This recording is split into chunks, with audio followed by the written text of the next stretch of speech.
close your eyes and journey back to a Tuesday morning in October 1956. You are standing in Edina, Minnesota. Outside, the autumn wind is beginning to bite, and the gray Midwestern sky threatens the first frost of the season. But as you pull open the heavy glass doors of the Southdale Center, the world transforms. You aren't just stepping into a store, you are stepping into a miracle of perpetual spring. The air is a perfect 72 degrees. You hear the trickle of a massive 3-story waterfall and the melodic chirping of exotic birds housed in a giant golden cage that reaches toward the ceiling. Goldfish swim in turquoise ponds, and lush tropical plants thrive under a massive skylight that floods the center of the building with natural golden light. This was the birth of the enclosed shopping mall, a moment that changed the economic archaeology of the American landscape forever. For the generation that came of age in the 1950s and 60s, Southdale wasn't just a place to buy a pair of shoes or a toaster. It was the cathedral of the suburbs. It was the fixed anchor of a new kind of community. After decades of the Great Depression and the rationing of war, Southdale felt like a gift, a temperature-controlled oasis where the dust of the asphalt desert couldn't reach you. But as we stand today in the hollowed-out remains of our modern retail centers, surrounded by shuttered department stores and silent food courts, we have to perform an autopsy on that dream. Because Southdale wasn't intended to be a consumption machine, it was designed to be a socialist utopia. To understand how we lost the soul of the American neighborhood, we have to look at the man who built this cathedral and the tax heist that turned his dream into a nightmare. The story of them all begins with a man named Victor Gruen. To perform our archaeology correctly, we must look at who Gruen was. He wasn't a corporate developer looking for a quick profit. He was a Jewish architect from Vienna, a socialist who had fled the rise of the Nazi regime. When he arrived in America, he was horrified by what he saw in the suburbs. He saw ugliness. He saw the car-centric sprawl we investigated in our last chapter, the asphalt deserts and the lonely, isolated houses where neighbors never met. Gruen wanted to save America from itself. He wanted to bring the European town square, the vibrant, walkable heart of Vienna, to the frozen tundra of Minnesota. His vision for Southdale was breathtakingly ambitious. In his original blueprints, the shopping center was only the heart of a much larger body. Gruen envisioned Southdale as a full community. There were supposed to be apartments, a hospital, a school, and a massive park surrounding the mall. You were supposed to live there, work there, and grow old there. The garden court was meant to be the new Main Street where citizens would gather for art shows, political debates, and communal celebrations.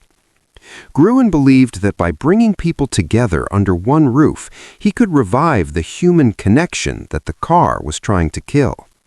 He designed the space to be beautiful because he believed that beauty was a fundamental human right. He wanted to create a third place, a spot between home and work where the American soul could breathe. But as the doors of Southdale opened to record crowds, a hidden force was already at work. While Gruen was focused on community, the American government was focused on capital. A specific piece of legislation had been passed just 2 years earlier that would ensure Gruen's town square would eventually be stripped of its soul and sold to the highest bidder. The economic archaeology of the mall reveals that Southdale wasn't built because people wanted to shop in the AC. It was built because the U.S. tax code made it impossible not to build it. In 1954, Congress passed the Revenue Act. Deep within this law was a provision called accelerated depreciation.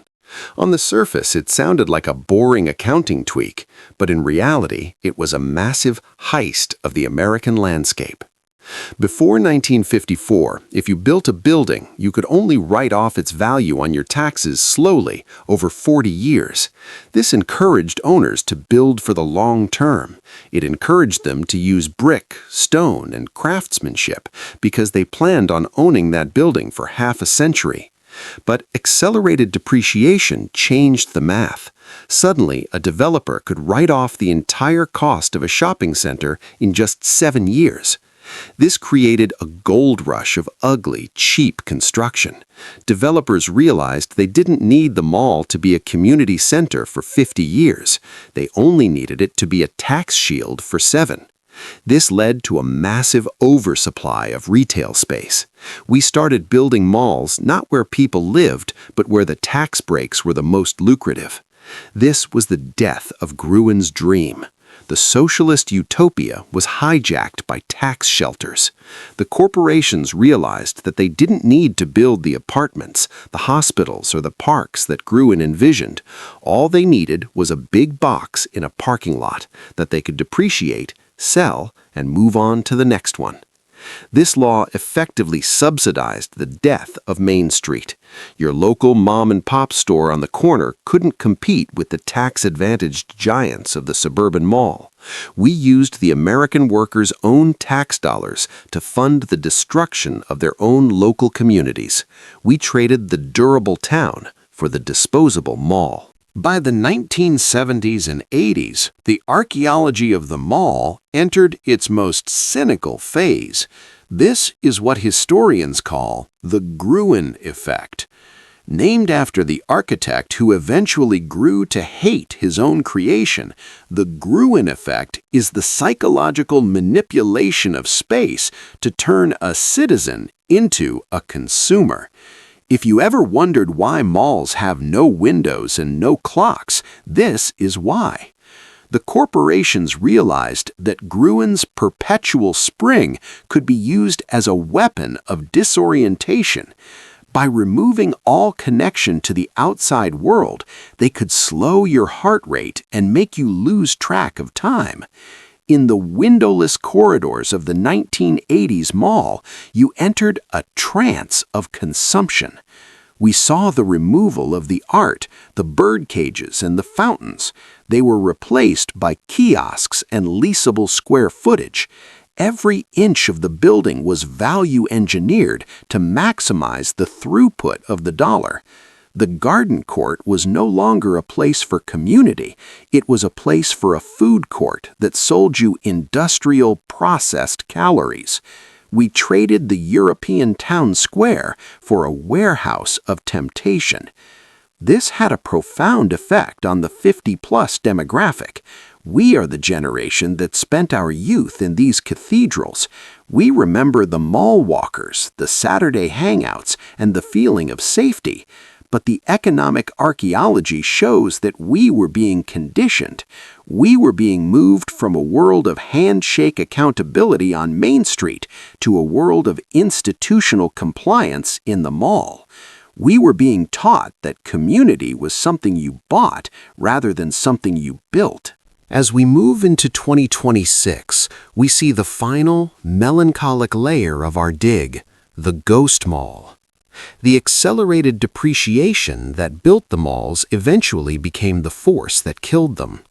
When the tax benefits were exhausted and the buildings began to require real maintenance, the corporate owners simply walked away. They left behind massive, crumbling, liminal spaces, vast parking lots of cracked asphalt, and hollow stores with flickering neon signs. We are told that e-commerce and Amazon killed the mall, but the truth is more tragic. The mall was designed to be disposable from the day the 1954 Revenue Act was signed. It was a financial product with an expiration date. Today, we see the ugliness we discussed in our last investigation reaching its peak.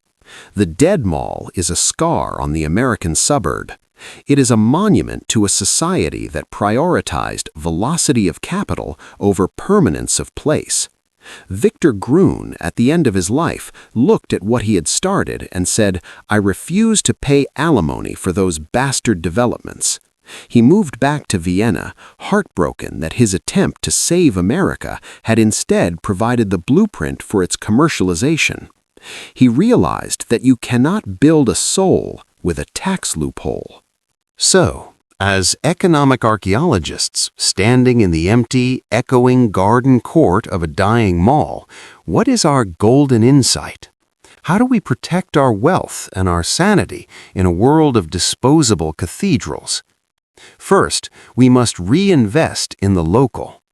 The mall era taught us to be global consumers, but in the 2026 economy, the most valuable asset you can own is a stake in a local community.